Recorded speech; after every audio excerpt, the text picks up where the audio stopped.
Hello, good day and welcome to this session on identifying business process and refinement. At the end of this session, you should be able to understand the various classification of business processes as well as differentiate between vertical, horizontal, front and back office, as well as primary and secondary processes. So, process mapping after developing or laying the foundation for CRM projects. The next phase is to identify business processes that need attention and then making them effective and efficient or flagging them as candidates for automation. So, business processes can be defined as a set of activities that are performed by people and or technology in order to achieve a desired outcome. Or in simple terms, business processes are things or how things get done by your company. So, in order to achieve things in an organization, the processes can be classified into three basic ways. That's vertical and horizontal, front and back office, as well as primary and secondary. So, for the vertical processes, they are the organizational processes that are located entirely within a given business function. So, for instance, the customer acquisition process resides only with the marketing department or the marketing function. And then you move on to horizontal processes. And these are the type of processes that cut across several organizational functions in a given organization.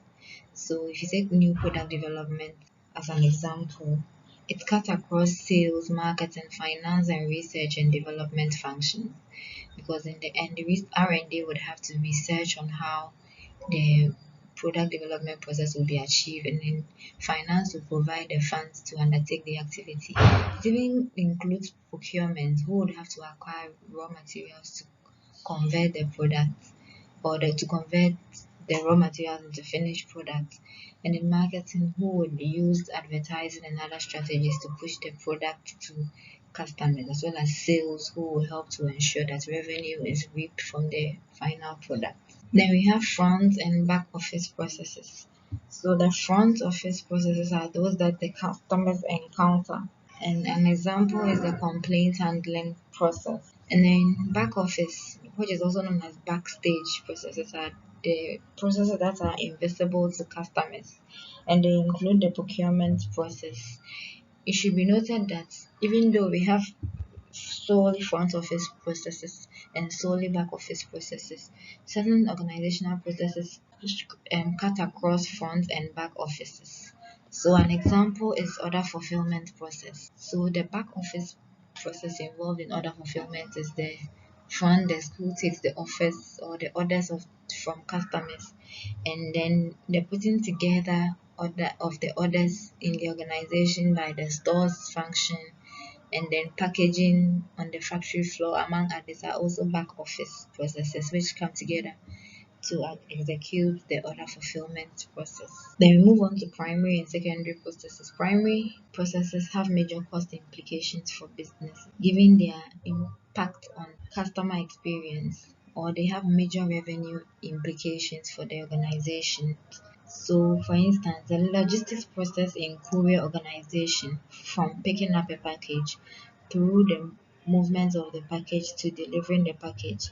This constitutes about 90% of the cost base of the business and is therefore a primary process. So we move on to secondary processes. These processes are, in contrast to primary processes, have minor cost implications or little impacts on customer experience. So the aim of an organization is to build a firm that is designed to create and deliver customer value consistently and better than that of competitors by incorporating primary processes and secondary processes effectively. So in this session, you have learned that the next step after laying the foundation for CRM implementation is to identify the business processes that require automation. The session identified the various classifications of business processes as vertical and horizontal, front and back office processes, and primary and secondary processes.